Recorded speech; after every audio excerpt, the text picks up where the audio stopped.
네, 안녕하십니까. 정 본부장입니다. 예, 오늘도 밤이 늦었습니다. 예, 밤은 늦었는데 이렇게 스타일은 좋죠? 뭔가 좀 깔끔하고. 항상 이렇게 하고 다녀요, 제가. 예, 양복 깔끔하게 입고 매일매일 와이셔츠 타려서 세탁소 아저씨가 해준 거지만 항상 이렇게 새롭게 하는 이유는 저희 회사가 또 퍼스트, 넘버 원 회사이기 때문에 그렇죠. 그래서 사람이 뭐 넘버 원과 넘버 투의 차이는 참 큰 것 같아요. 예, 왜? 넘버 투만 해도 벌써 마음가짐이요. 그냥 대충 해도 되겠다는 생각이 드는데, 이 넘버 원이 되는 순간 무슨 생각이 드냐면, 본인이 갖고 있는 것들은 이미 다 짜내야 되는 것이고, 그리고 그 이상의 것을 해야 된다는 그런 마음의 강박관념이 들어요. 그리고 뭐 제가 있는 어떤 그 포지셔닝도 이제 그런 포지셔닝이기 때문에 더더욱 이제 그런 마음이 있죠.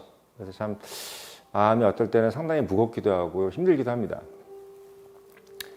자, 이 넘버 원, 넘버 투, 뭐 정치권에서도 여전히 그런 게 있죠. 넘버 원은 여당이고 넘버 투는 야당인데, 뭐 여러분들 아시겠지만 또 이제 행정부를 가지고 있는 것을 우리가 여당이라고 하고, 또 행정부를 갖고 있지 않지만 국회에서 다수를 갖고 있는 당을 우리가 다수당이라고 하죠. 그래서 다수당의 국회의원이 이제 1번을 가지게 되고, 소수당이 2번, 그리고 정권을 갖고 있는 자들을 우리 당을 여당이라고 그러고, 우리가 이제 정권을 갖지 않는 당을 야당이라고 합니다. 지금 현 상태는 뭐냐면, 그러니까 여당인데 다수당이 아닌 소수 여당이죠. 예, 국민의힘 소수 여당입니다. 예, 지금 보시면 아시겠지만 이제 제가 제목을 뭐라고 썼냐면 민주당 지지율 폭망, 그러니까 폭락의 이유는 무엇이냐 이렇게 썼는데, 저는 뭐 이 얘기를 단순히 뭐 정치 공학적인 뭐 이런 얘기로 이야기 드리기보다는 어떻게 보면 그냥 지금 상황이 어떤 민심을 상황으로 한 말씀을 드리고 싶어요. 저도 나름대로 이제 뭐 20살 때부터 늘 조선일보나 동아일보, 뭐 중앙일보 정도를 이렇게 보면서 항상 정치면을 주로 읽었죠. 왜? 뭐 전공이 그렇다 보니까. 그러다 보면 지금까지 살아왔던 뭐 20살, 뭐 30대, 40대, 이제 50이잖아요. 그러니까 한 30년 정도를 이제 그쪽에 관심을 가지면서 친구들하고 이야기도 하고, 뭐 신문도 보고, 뭐 이래왔단 말이죠. 뭐 그렇다 해서 별거 다를 건 없습니다. 뭐 더 잘난 것도 없고요. 다만 제가 말씀드리고 싶은 거는 지지율의 변화를 보면서 참 느끼는 게 많아요. 지금 민주당 지지율이 20%대를 찍었고 국민의힘은 40%대를 넘었습니다. 그 지지율이 지금 나오는 이제 포탈에 이제 그 지지율 나오고 윤석열 당선인의 지지율은 이제 51% 정도 되더라고요. 뭐라도 좀 더 높아야 돼요. 한 60% 정도 나와야죠. 예, 정권 초니까. MB 때보다는 적어요, 사실은. 예. 그리고 뭐 김영삼 때는 초창기에 뭐 지지율이 뭐 70%, 뭐 이 정도까지 됐었죠. 예. 아무튼 뭐 그건 옛날이고요. 옛날인데 지금 이제 가장 재밌는 부분은 뭐냐면 2020년도까지만 해도 20%대 지지율을 가졌고 2018년도 때도 20% 지지율, 그리고 2017년도 대통령 선거 때는 7%, 지지율이 7%였어요, 국민의힘이. 그랬던 정당이 지금 40%대를 넘었습니다. 제가 그걸 보면서 참 느끼는 게 뭐냐면요. 저도 뭐 개인적으로는 국민의힘을 지지를 합니다. 개인적인 정치적 성향은. 왜? 저는 제가 어제도 말씀드렸지만 어떤 하나를 좋아하는 부분은, 뚜렷한 부분은 저는 나쁘지 않다고 봐요. 다만 뭐 그것 때문에 사생결단을 내고 그렇지 않은 사람들을 편협하게 뭐 우리가 사이드로 민다든지 그런 일을 하진 않습니다. 왜? 저는 보수주의자이기 때문에 그렇죠. 그래서 당비를 내요. 국민의힘 당비를 냅니다. 한 달에 5만 원씩 냅니다. 잘 돼야 되는 거죠. 민주정당에서는 그러는 것이 나쁘지 않아요. 내가 뭐 어디를 공식적으로 지지한다, 이거 해도 됩니다. 특히 뭐 국민의힘이라는 것이 뭐 JTBC 같은 곳이 아니고 뭐 제 거잖아요. 그렇기 때문에 어떻게 보면 제가 얘기할 수 있는 거죠. 물론 뭐 비영리 민간단체라는 것이 제 건 아니죠. 아무튼 이 방송은 제 거죠.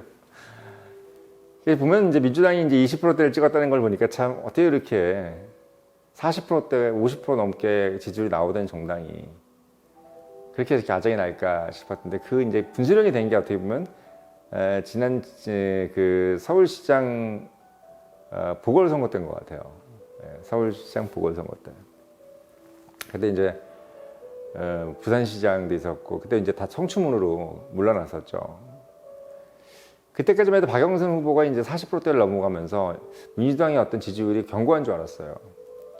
근데 이제 LH 사태가 터지면서 뭐 소위 얘기해서 LH 직원들이 땅, 부동산 미리 정보를 알아가지고 여기저기 땅 사놓은 것 폭등해가지고 그것 때문에 돈을 갈취한 것을 이제 국민들이 알게 된 거죠. 그걸 보면서 이제 그걸 기점으로 해서 결국은 민주당 정권의 지지율이, 정당의 지지율이 급속도로 하락을 하는 것 같더라고요.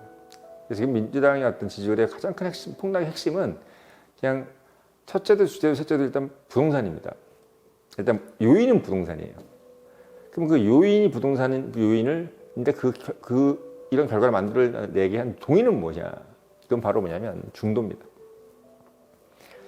사실 여러분들이 이제 그걸 아셔야 되는 게 정치라는 거는요. 물론 이제 우리 그 옛날 홍준표 자유한국당 시절에 홍준표 대표는 중도를 끊어라는 말은 거짓말이라는 얘기를 했어요. 그러니까 중도는 없다 대한민국에서. 좌 아니면 우다 중도는 없다. 이 얘기는 김종인 씨도 그런 얘기를 했어요. 그러니까 보수 쪽에 계신 분들은 보통 중도를 인정하지 않아요. 그러니까 중도란 개념 자체가 없다고 생각해요. 그냥 원래 좌고 원래 우인데 그냥 본인 얘기들을 잘 안 하는 사람들이라고 얘기하는 거지. 인간의 성향은 결국 이게 둘로 나눠져 있다. 이렇게 생각을 하는 것 같습니다. 근데 제가 봤을 때는 중도가 있는 것 같아요. 이번 이 지지율이 왔다 갔다 하는 걸 보니까. 예, 왜 그러냐면 대한민국에서 중도라는 개념들은 사실 주변에 분들도 많아요. 그런 사람들이. 한마디로 얘기하면 본인들이 어느 정도의 이 정권에 대한 이니셔티브를 갖고 있다고 생각해요. 그러니까 보수 정당도 열성 지지자들은 한 25%, 그리고 민주당도 이제 열성 지지자들은 한 25%. 그 사이를 치우는 것이 이제 50% 정도 되는 큰 부분들이 이제 보수 중도죠.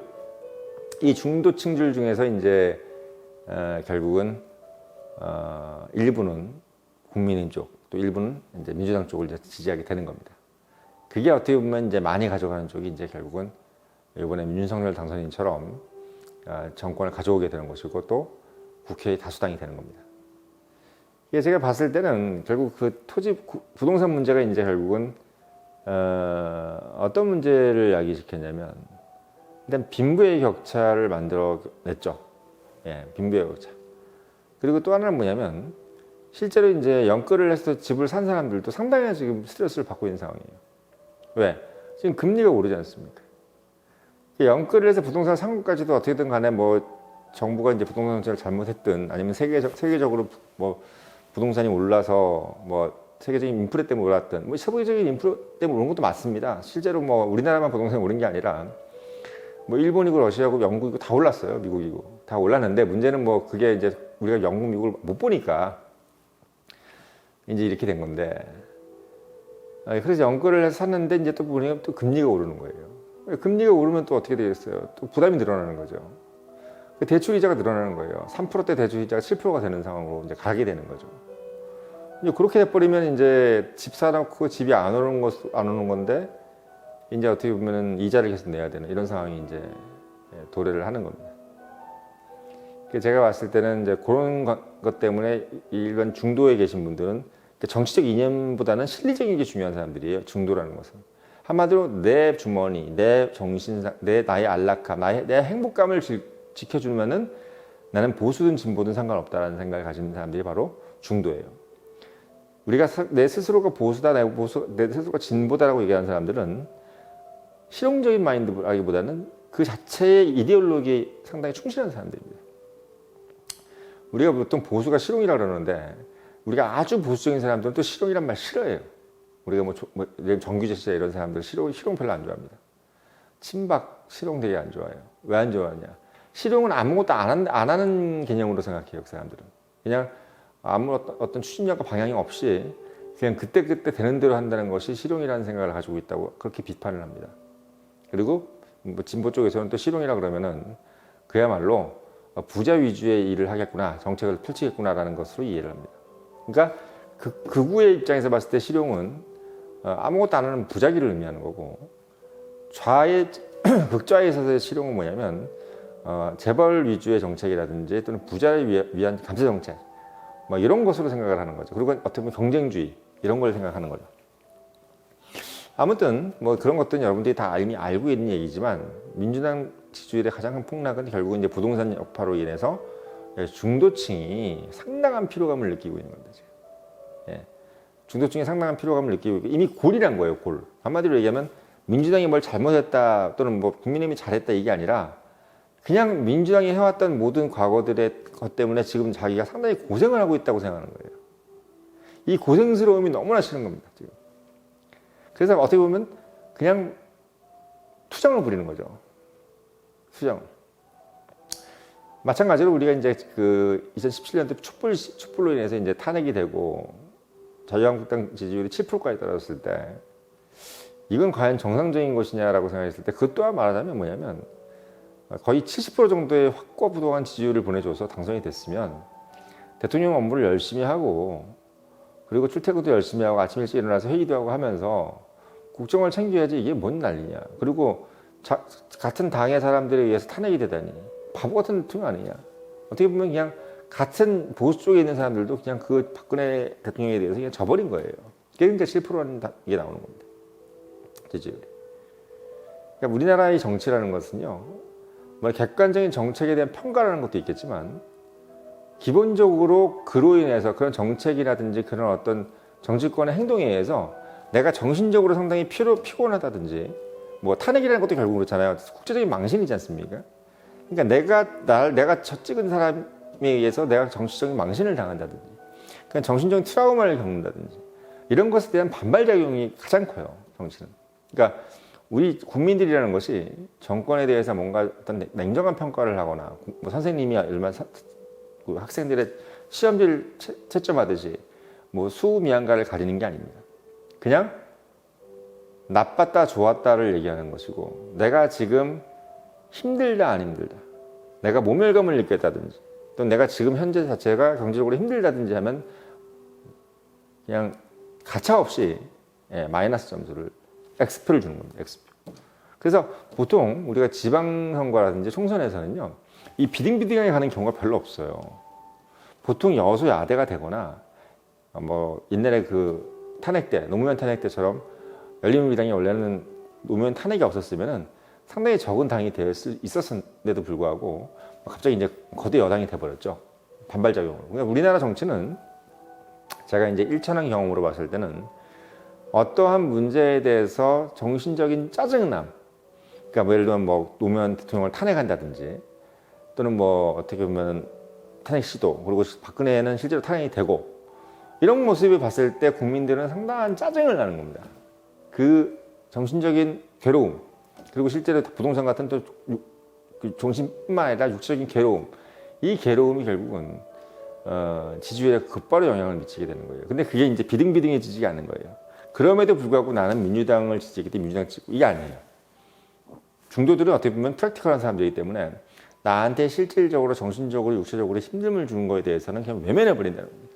그래서 대한민국은 제가 이번에 느낀 거지만 중도층이 상당히 두텁구나라는 걸 느꼈습니다. 예, 어떻게 몇 년 사이에 20%가 왔다 갔다 하겠습니까? 그리고 뭐 17년도 대통령 선거 때는 무려 7%의 정당 지지율 자유한국당 그리고 대통령 선거 때는 25%가 나왔죠. 안철수 씨가 그때 한 23% 정도 나왔어요. 어떻게 보면 안철수를 지지한 사람들이 중도라고 할 수 있을 거예요. 어떻게 보면 그때가 정확하게 중도가 몇 프로인지가 나오는 그런 시대였던 겁니다. 물론 그때 중도도 문재인 정부를 찍었죠. 그러니까 지금 제가 봤을 때는 이재명의 어떤 그 0.7% 차이에 이재명을 찍었던 분들이 그나마 제가 봤을 때는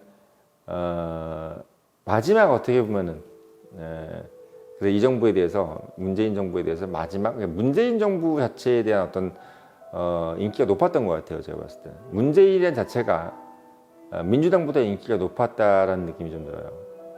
그래서 어떻게 보면 그게 이재명한테 간 것 같습니다. 근데 이제 문재인이 대통령이 이제 내려오고 그다음에 이제 민주당을 대표하는 것이 이재명이 되면서부터 지금 제가 봤을 때는 지지율이 예전 같지가 않은 거예요. 저는 개인적으로 저희 할아버지들이나 뭐 회사의 할아버지들은 문재인들을 엄청 싫어하지만 기본적으로 반대 입장에서 봤던 사람들은 문재인 아직도 인기가 좋습니다. 제가 봤을 때. 그걸 따르는 사람들은. 근데 이재명은 아닌 것 같아요. 그래서 지금 문재인의 어떤 그 지지세가 이재명한테 대선까지는 갔는데 지금 문재인이 독단적으로 지금 지휘하고 있는 이민주당은 현재 지지율을 보시면 아시겠지만 20%대라고 봅니다. 그러니까 어떻게 보면 이낙연 대표하고 문재인 이재명 마지막 선거 때 60대 20 나왔잖아요. 그게 맞아요. 예, 이낙연이 씨가 그때 60% 이상 받았어요.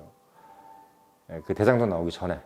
그래서 제가 봤을 때는 지금 민주당 지지율의 폭락은 문재인 정부에서 문재인 대통령이 갖고 있는 지지율을 이재명이 못 받아내고, 일단 대통령 그리고 일단 부동산 것 하나, 그리고 부동산으로 일어나는 모든 것들을, 부정적인 것들만 이제 이재명 씨가 고스란히 받아서 또 본인이 갖고 있는 나쁜 이미지하고 지금 혼합이 돼서 제가 봤을 때는 최악의 결과를 낼 것 같다는 생각이 듭니다. 그래서 뭐 거의 13군데를 지지 않겠나, 민주당이. 예, 세종까지 지금 지지 않겠나. 전라도를 빼고 대부분 지지 않겠다는 생각이 제주도랑 강하게 드는 그런 어떤 전망이 듭니다.